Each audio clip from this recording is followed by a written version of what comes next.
Are you a business owner or entrepreneur who's had great success in the business world, and now you want to launch a speaking career to share your message with the world? If that's you, then listen up.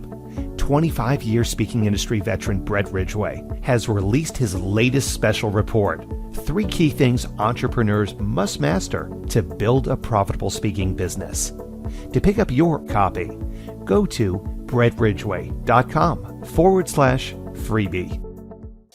Welcome to the Spotlight on Speaking show with Brett Ridgway, where you'll learn the keys to building a profitable speaking business from speaking industry pros. Each week, we interview a great guest who will share his or her speaking journey, identify what their keys to success have been, and highlight some critical mistakes they've made along the way that you'll want to avoid. Be sure to visit our website at spotlightonspeaking.com. And while you're there, subscribe to us via your favorite network. Now, sit back, tune in, and get ready to meet this week's guest. Good morning, afternoon, or evening to everyone listening in wherever and whenever you may be catching this show. I'm Brett Ridgway, and I'm excited to welcome you to another episode of the Spotlight on Speaking show. And I'm even more excited to have as my guest today, Sifu Rafael Gomez. Sifu Rafael is the founder of 5 unique shows which are done live. He's a fitness professional, a public speaker, a solutions expert, an executive coach, and head instructor at Max Martial Arts and Fitness in New York. Sifu Rafael's purpose is to unite like-minded individuals to create new possibilities and impact the world we live in. Sifu Rafael believes that we can all change the world. Most importantly, we need to start with ourselves, and then we can help others. Welcome, Sifu Rafael, to the Spotlight on Speaking show. Thank you, my friend. It's a pleasure for sure. Well, I'm honored to have you here, Sifu, and I've been fortunate to be guest on, I think, 4 of your 5 podcasts now. So, I got to try to complete the cycle at some point in time, I think. But anyway, we want to talk about your speaking journey today. And as a prolific podcast host, you do a lot of speaking, I know, in various venues. You've taught students for years in your martial arts academy. So I got to ask you, first of all, what is a solutions expert? What exactly does that mean? Sure. So what happens is I have a lot of people that come to me and they have a situation, they have a problem, they have something they need help with. And it could be whether it's how to get customers, how to engage their customers, how to keep their customers, or even how to set up their new location. So I come in because I've done architectural drawings, I've done design, I've done all these different things, and I've had businesses for so long that I know exactly what works, what doesn't work. So I come in and I help them find the solutions that they really should have in their lives to impact their bottom line. Okay. So let's get into the speaking thing, so to speak. Sure. And what business were you in when you first decided that you were going to use speaking as one of the marketing tools in your arsenal? Wow. It's very interesting that you say that because I started working at the age of 10. So I know, right? Crazy. In order for me to be able to get that job, I needed to come across as if I was older. And from that position, by the time I was 11, I got promoted, believe it or not. And it's because of the way I spoke to people. So I realized that a lot of people, they like feeling good, and they like someone who helps them feel good. So I realized that in order for me to advance in anything, I had to be more of a service-minded individual and always say, how can I help you? And that has taken me so far that I get asked on all different things. People come and approach me all the time because it's not about me, it's about them. So I realized early on that in order for me to help somebody, I needed to be able to understand them. So understanding someone and then using my words so that they can understand me. I mean, that's what I learned early on. All right, so I have to ask, Raphael, what kind of job was that? Because when you talk about 10-year-olds going to work, you obviously what comes to mind are sweatshops and coal mines and things like that. So, Believe it or not, it was in New York back in 1970, let's say 75. Yeah, 75. And it was in a bingo hall. And the reason was is my friend's brother, who was 17, was working there. And I wanted what he had. He had cash. Anytime we went to the store, we were all scrounging for pennies. He pulled out bills. And I'm like, why? I want that. So I asked, are they looking for help? And my friends, none of my friends wanted to work, they wanted to play. And I was like, no, I want money. So for me, he said, yeah, I think I can use your help. So I started working. He just introduced me to, I was a tall kid. So he introduced me to his bosses, and they're like, okay, let's try him out. And then from there on, I started speaking to the bosses. And that's how I became, from not only cleaning the bingo hall, half of it was so huge. It took about 3 to 4 hours to clean half of the clean bingo hall. But it wasn't just me, it was me and him.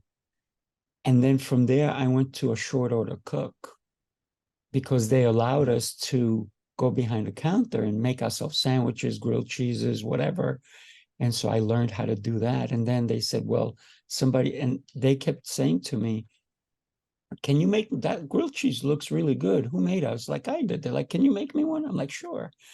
And so from there, one guy didn't show up one day, and they had a game that was about to start. And I used to hang around and talk to people. And they're like, hey, Rafael, can you go behind the counter? Sure. And that's how I got promoted. all right, so you will be forever known as the bingo hole boy in my world. There you go. B12. Okay, so let's fast forward a little bit into your adult years or whatever. So you got into martial arts, obviously. So when did you open up your first martial arts center or gym or whatever you want to call it? And did you utilize speaking to help promote that in some way? Absolutely. I opened up a martial arts school in 1992, and I opened it up for someone else. And within a short amount of time, I had 170 members, which was more than the school that he was running. And he was like, what are you doing differently? I said, well, I'm finding out what people want, and then I'm giving it to them. So it was about that communication of selling. But I wasn't just selling to sell a product. First I was selling me, then I was selling the classes, and then I was selling them on the idea that they can become a black belt as well. So it's that communication. So you said something there that's critically important, and that was you gave people what they wanted by listening to them. So how do you apply that in your speaking career? Well, a lot of times if I'm going to an event and I'm going to be on stage, whether it's a big stage or it's a teaching platform, I'm in a classroom type of things, because sometimes I go to different states and I do that as well. I'll go into an organization or whatnot. I need to find out what it is that they're looking for. So if I'm going to a venue where I'm on a speaking stage, what are they looking for? So a lot of people say to me, what do you speak on? I said, whatever the audience wants to hear. Because if I come with just what I have, they may not be there for that. So if I go to an engineering and they don't want to hear about black belts, they want to hear about leadership, right? So you have to be able to communicate the message that they're willing to listen to. So what are your best tips for an aspiring speaker out there as to how to best determine what it is that the audience wants in advance of a speaking engagement? Well, you have to talk to the people who are putting it together. And you know this because you've done this 1,000 times yourself.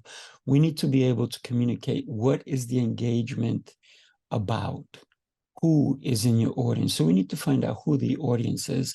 If it's a bunch of college kids, cool. If it's a bunch of people who are executives, great.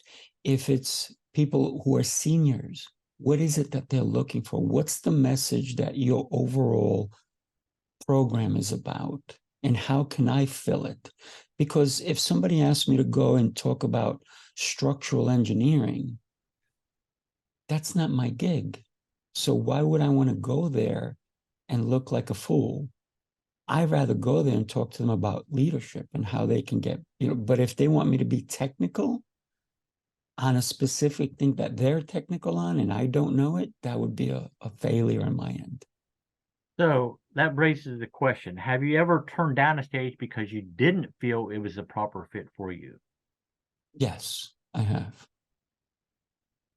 So as a person beginning their speaking journey, do you feel as if they should accept pretty much any speaking opportunity to hone their skills, or they still need to be picking and choosing based on audience needs? I believe in the beginning, you're not going to get big stages, right? I don't, unless just somehow you get very lucky. But I think you're going to get small opportunities, even if you create the opportunity. So, family functions, put a speech together and then just gather some family. Say, hey, I have this thing I want to talk to you guys about. Would you mind listening? And if all of a sudden they start to kind of walk away, then you know that maybe you need to work on your speech. But if they're engaged, maybe first you find out what it is that group of family, maybe it's your cousins and they're interested in something. Find out what their interests are first, and then create a speech for them. But sound like an expert. You may not be the expert, but do your research and become the expert that you want people to see you as. And it doesn't matter on what it is. If it's a technical thing and you don't know it, you may fail. But if it's a technical thing and you have several months to really get deep into it, you may come across like an expert. But how truthful are you? So you also have to go in there with integrity, right? So I think we need to create our audience first when we get started. Talk to your friends, talk to your spouse, your partner. Ask somebody to gauge your speaking. Also, the other thing I do, obviously, it's video. You need to videotape yourself. I think the first person we talk to in the morning is ourselves, right? I think. So a lot of speakers, I don't want to say a lot, but there are speakers out there who deliver the same canned presentation every time. It's like, this is my speech, this is what I'm doing, forget what they might want to wear. This is what my talk is or whatever. So I say how much, boring. yeah. So how much customization should a speaker be willing to do of their core topics or whatever? I mean, you got to have some core modules or blocks or whatever that you can pull from or whatever, because going to the drawing board every time, Rafael, to learn a new subject so that you can speak on it 3 months isn't something that most people are going to be willing or able to do, obviously. So the Correct. question again is, Correct. how much customization should a speaker be willing to do for a given presentation? Well, it's very interesting. I've heard people deliver the same exact speech in different venues. And I'm like, man, great for the people who never saw them. Mm-hmm. Terrible for the people who've seen them twice, 3, 4 times. And then they no longer are going to be captivated, maybe the first time. So we need to understand that, yes, if we have a set speech, it needs to get better every time you deliver it. It's the way I teach classes also, or the way I teach somebody something. I'm always looking, how can I do this better? How can I teach it better for you? Because not every audience is going to be captivated by the first one. But if you switch it up and change it up and give it a little bit more and create stories and get the audience engaged with you and ask questions. If you just go there and you say, I, man, that is a boring speech. But when you include the audience and you say, when you or when we, that brings people in. So for me, it's always about never delivering the same lesson or speech or information, because there's always something that we can add. All right. So, given the wealth of topics that you speak on and the number of years you've been involved in speaking in some way, shape, or form, what would your 3 best tips be for an aspiring speaker as to how to be most successful in the speaking world? I think one is look up speakers that fascinate you. Look up speakers that are engaging, that they engage the audience, that if you were to be able to look at the audience is nodding their head and they're agreeing with the speaker, because you kind of want to emulate them. You don't want to be them because you're unique, but you need to understand how gestures, the voice inflections that we use are going to bring somebody in. I think that's my first tip is follow somebody, listen to them for a bit. And then the second tip would be practice. Practice your speech, but don't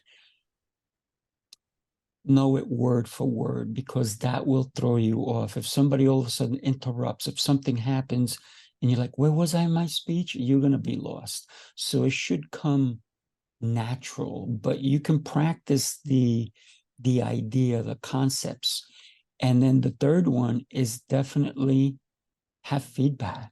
Have someone grade you, if you will, or critique your speaking ability, and even say, hey, when I speak, how does that make you feel?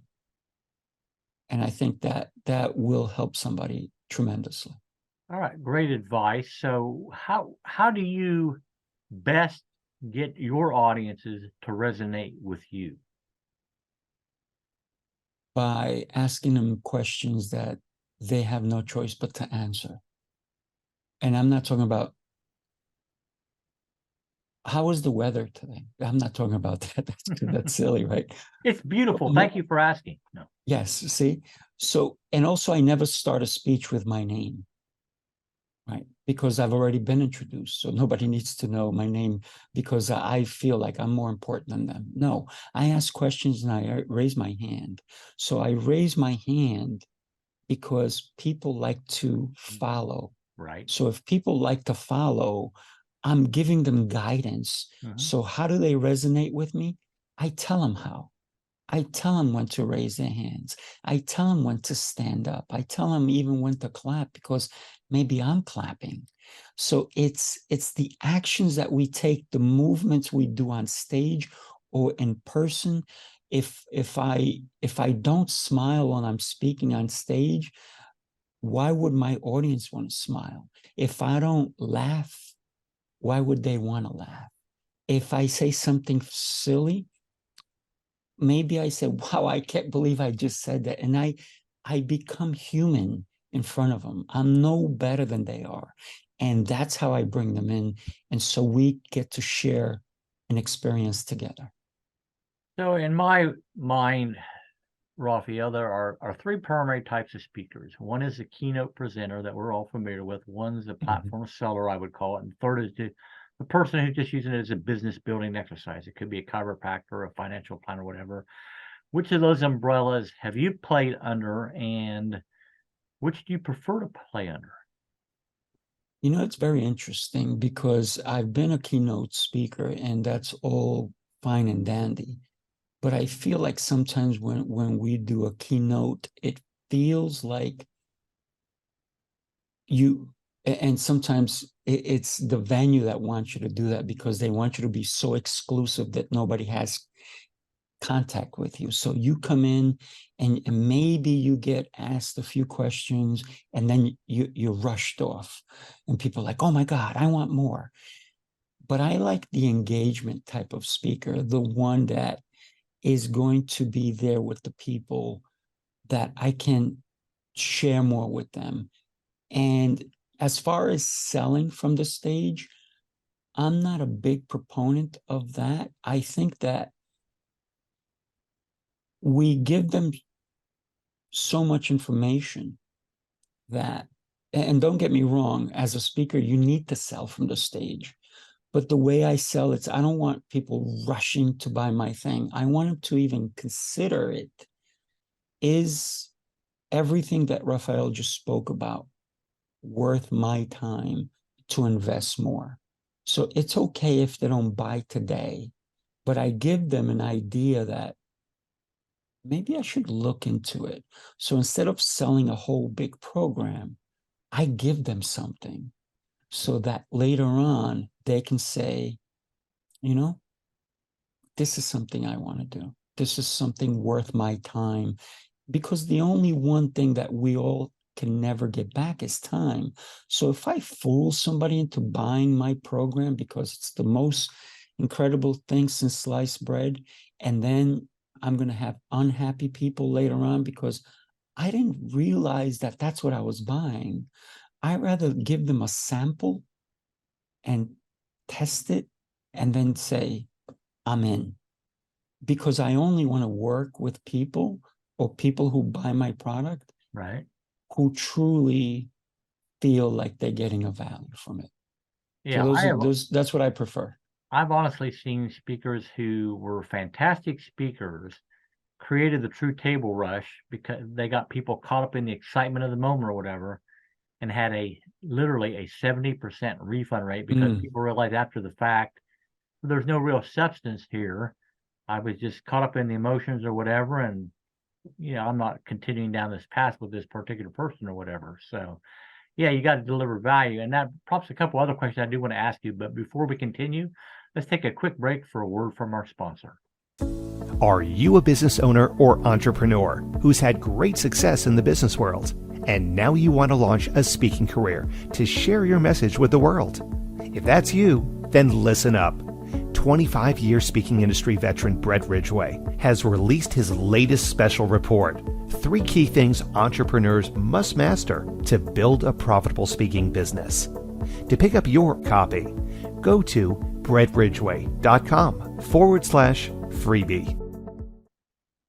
And we are back with the Spotlight on Speaking Show. And my guest this week is Sifu Rafael Gomez. And Sifu, my next question is probably my most favorite question to ask my guest. And that is, okay, bare your soul a little bit here. Share an embarrassing moment in your speaking career that caused you to be red-faced at the time, maybe, but there was a valuable lesson learned, and it would be something you would highly advise aspiring speakers not to do or not to make this particular mistake.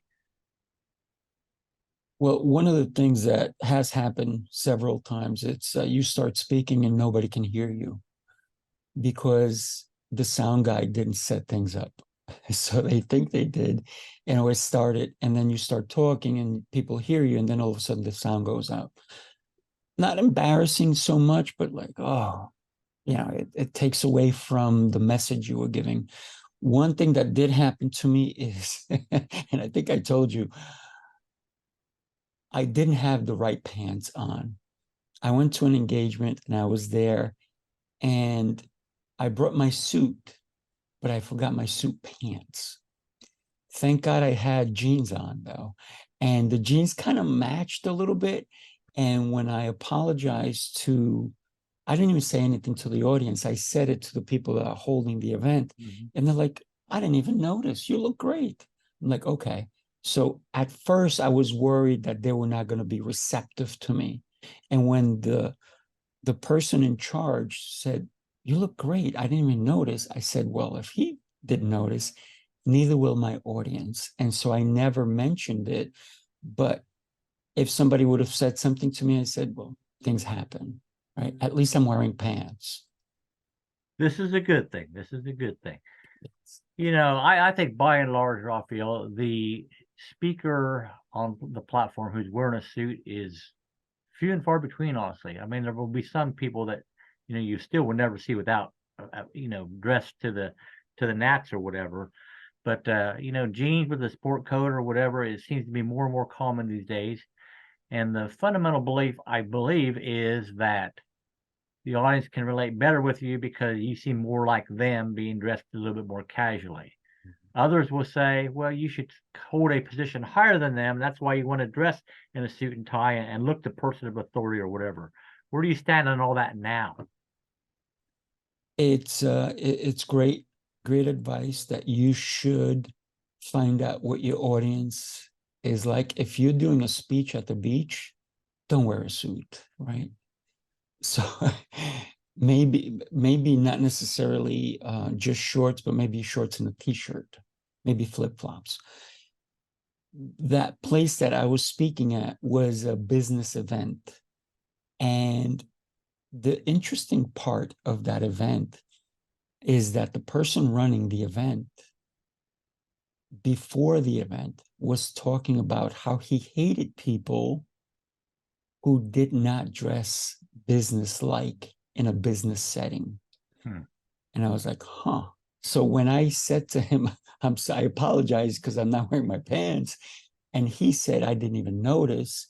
It went to show that he really was looking from the waist up. So what's the message there? He wants a certain dress, a certain look. And I kind of gave him that look, but just from the waist up. But what happens is nobody knows what I'm wearing below this shirt and this support coat today. So there you go. See, and that's important. But here's the thing, right? I've been at events where I've spoken in just a shirt, not a t-shirt, never a t-shirt, but just like a nice dress shirt, and other ones where I have a sports coat on and no tie, and then other ones where I'm wearing a tie, of a 3-piece suit, even sometimes it's a 2-piece suit. I've been at events where I've had to wear a tuxedo to have a speech because that's what they wanted. They wanted like black tie affair. This is a black tie affair, and you're a keynote speaker. So I couldn't, wearing a suit would not have looked good at a black tie affair, even though it is a black tie, not a black tuxedo or bow tie, right? So definitely you have to know who you're speaking with. All right, so as host of 5 podcasts, I want to dive into that world just a little bit because obviously a lot of speakers do podcasts. So given that you are hosting 5, number one, I don't know how you juggle all that, but number 2, what are your best tips for a speaker who's doing a podcast or thinking about doing a podcast as to how to make that podcast most successful? You need a professional microphone. You need a professional camera. You need lighting. You need to be nice to your guests, right? And the other thing is listen, I've had so many amazing guests. There's one particular guy who actually sent me his book. Imagine that. Right? Look at this book, How to Build a Profitable Speaking Business. 21 tips for taking your speaking business to the next level, from the #1 best-selling author, Brett Ridgway. Would that be you? I know that guy. I know. He's exceptional, by the way. But so one of the things for me, it's always about over communicating, because in order for my guests to be really, really professional looking on my shows, one of the things I don't like green screens. Unless you're a professional, you have a blue or green screen set up, you're going to look terrible. You put your hand out here and all of a sudden your hand gets chopped off, or you move your head and it gets chopped off. And I was on a show with someone, I will not name them, and I was the guest and I had a professional setup. They did not. And when they spoke, I was like, I see half their face. Yep. So I think that if you're going to do a video podcast, it should be very professional. If you're going to do an audio podcast, you should be able to be very professional. The sound quality is key. I started my podcast on audio only. And then I said, I'm going to go to video. And man, I never looked back, because I can take the video and put that out there, but I can also take the audio, which I still do on one of my shows, actually on 3 of my shows, and I put that on the on the audio platforms, and it's clean and crisp. The other thing is, I always tell people, if you wear earrings or jewelry and it clanks when you're talking, we are going to have a problem if it's an audio podcast only, because you're going to keep hearing click, click, click, click, click, click, or clack, clack, whatever the sound is, and you're going to get lost and you're not going to hear the words. So, like I said before, words, man, they definitely make a show. All right. So you made a comment earlier regarding something about content. So that loops me back around to another question, and that is, how do you determine when some amount of content is too much content? In other words, I mean, the mind can only, absorb what the butt can endure, as they say, so to speak. So over teaching can be an issue for some speakers because the audience is going to tune out after a while or whatever. So how do you determine what's the right amount?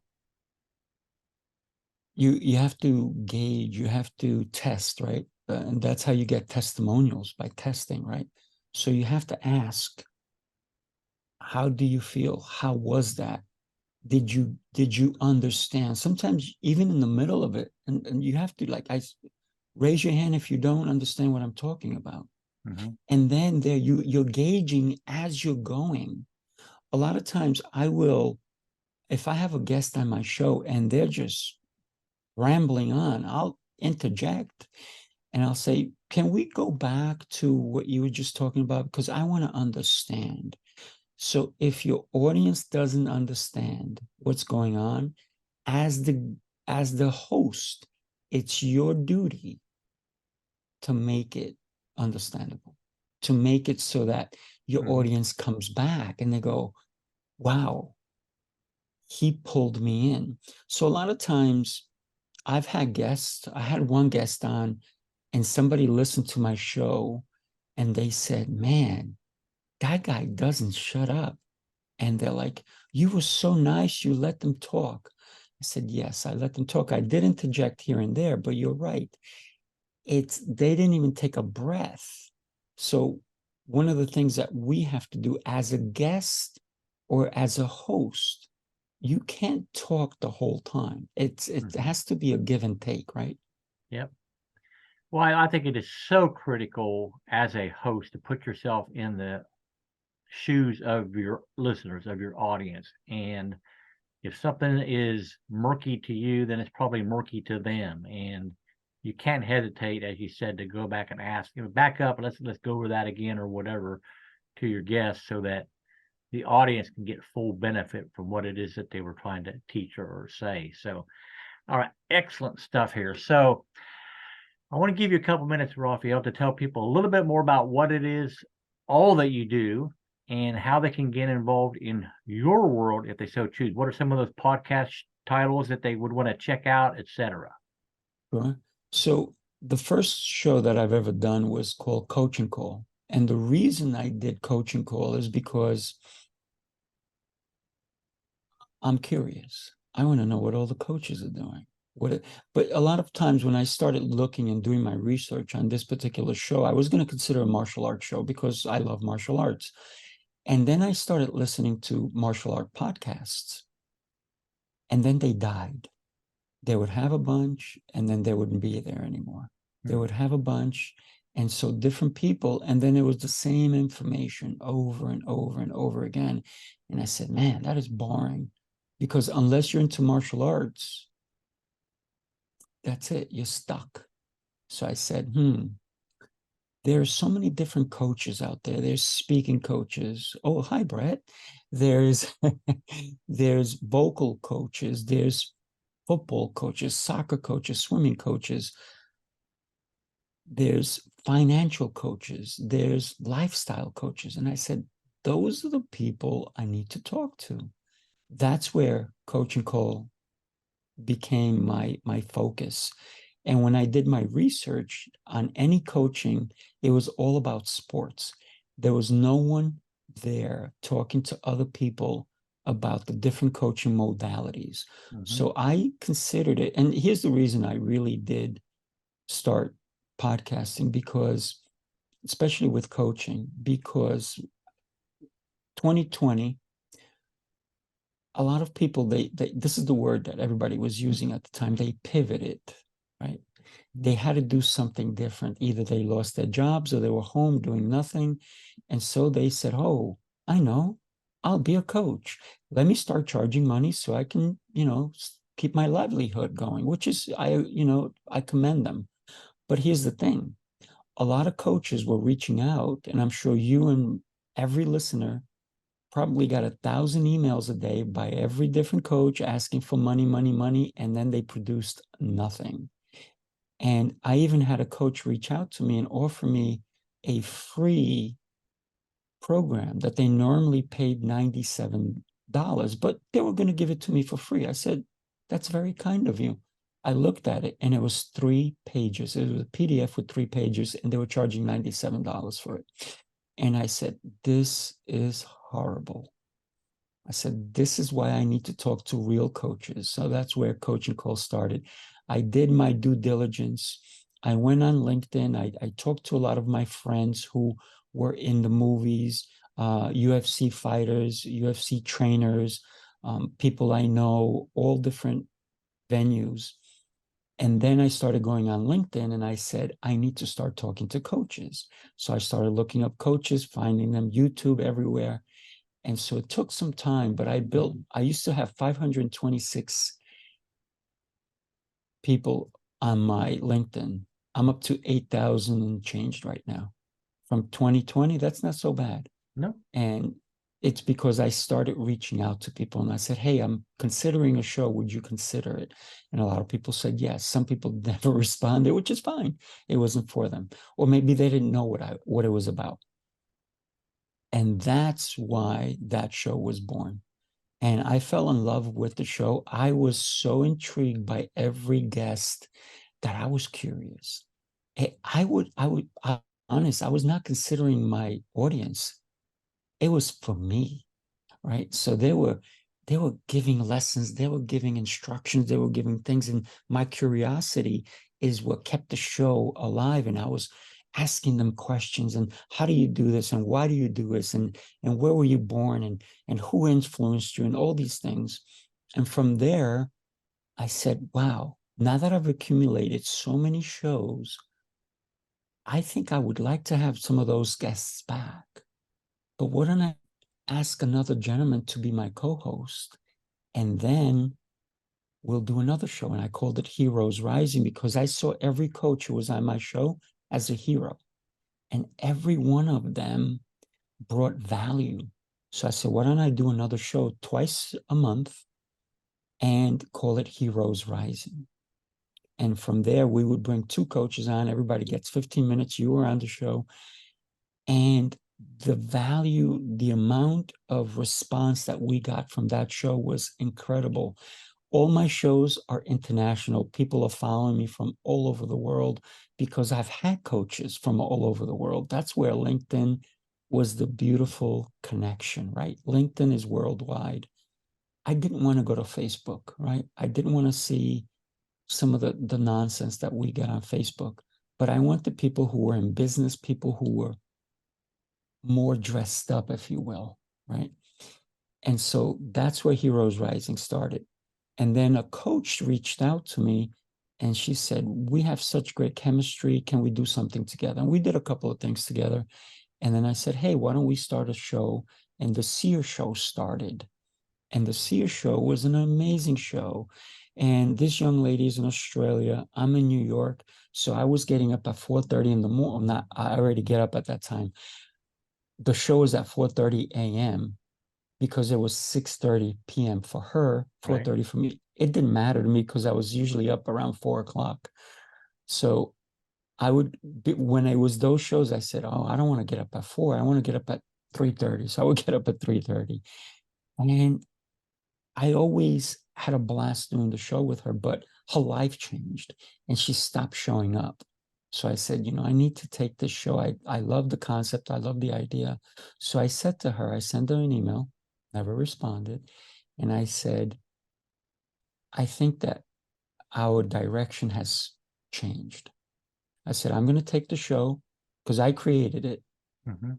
I'm going to give you the version, Australian version. You can have it. I'll take the New York version, but I'm going to make mine more US based, and I'm going to do it at 7:30 a.m. I know for some people that's still early, 7:30 a.m. And there I will talk to different people. So that show went from, talking to a lot of great coaches.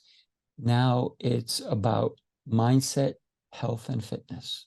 So I'll have doctors on there. I'll have people who are coaches on mindset and people who are on fitness. And I said, oh, that's not enough. I need another show. And so Yeah, I you're had not a doing girl. enough. Clearly, you're not doing enough. I had another young lady that actually reached out to me, and she's from South Africa, and she was in New Jersey. She actually took an Uber to New York and came to my school. You know how expensive that had to be? And I think it was a couple of hours. She took an Uber and she came to New York, and she spent a couple of, I don't know, about 7, 8 hours with me. I bought her dinner. Afterwards, we did a show together. And then I said, I think we can do something together. And I created Business Prowess. And so she's in South Africa and I'm in New York. And we do that on Fridays at 11 a.m. Eastern. And then I said, I've learned so much from a young man working at a bingo hall. I used to sell shish kebabs on the street. I used to sell flags at the parades. I used to sell whatever because somebody saw. I used to sell ices, the shaved ice. I used to get a little cart, and I used to go a mile and go to different corners and sell. So I've always spoken to people. People have given me tips my whole life. I've learned from watching. And I said, it would be really interesting to have an extra show called New Tip Daily. So that one is Monday through Friday, 8:30 a.m. Eastern Time. New Tip Daily on Mondays, I talk business. So I give business ideas, concepts. On Tuesdays, family and communication. On Wednesdays is health and fitness. On Thursdays is meditation Thursdays. And believe it or not, this morning's meditation, I'm taking all the meditations from this book, Tao 365, and this morning's meditation was on communication. Interestingly enough, it wasn't planned. It just happened that way because I'm following the order of the book. And on Fridays, I have a coach come on and give a couple of tips on. I believe you've been on that show. So what show have you not been on, my friend? Oh, good gosh. You can put me on the spot here. So I think the Seer Show, the 7:30 yeah. a.m. I mean, Business Prowess, Tip Daily, yes. I mean, your initial show, yes. Yeah, I think you're right. If I'm a fit and I can contribute to your audience, great. I am happy to do it. If I'm not a fit, that's fine too. So it's all about You're a perfect fit. It's all about your listeners and what will benefit them. So Definitely. all right. Well, we will make sure that links to all of Sifu Rafael's shows appear in the show notes down below. So I am asking you to send those to me so we can make sure people can check all those out. And, Rafael, I appreciate so much you letting me, flip the switch or flip the order and me be the host and you be the guest this time. So thank you for being on the Spotlight on Speaking show. All my listeners out there and watchers, thank you for joining us.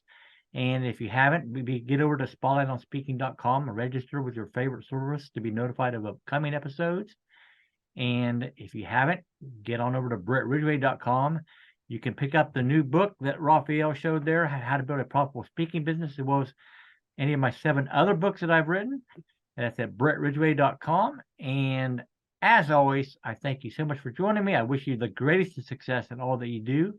And may this year be your greatest year yet. Take care, everybody. Bye-bye.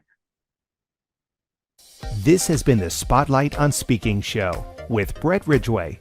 Be sure to join us every week as we interview speaking industry pros and have them share their best tips for building a profitable speaking business. Until next week, thank you for tuning in, and remember to visit our website at spotlightonspeaking.com so you can enjoy even more great episodes like this one. While you're here, Be sure to subscribe via your favorite network. We look forward to seeing you next time on the Spotlight on Speaking show. Until then, our sincere best wishes to you for the greatest of success as you work to build your own profitable speaking business.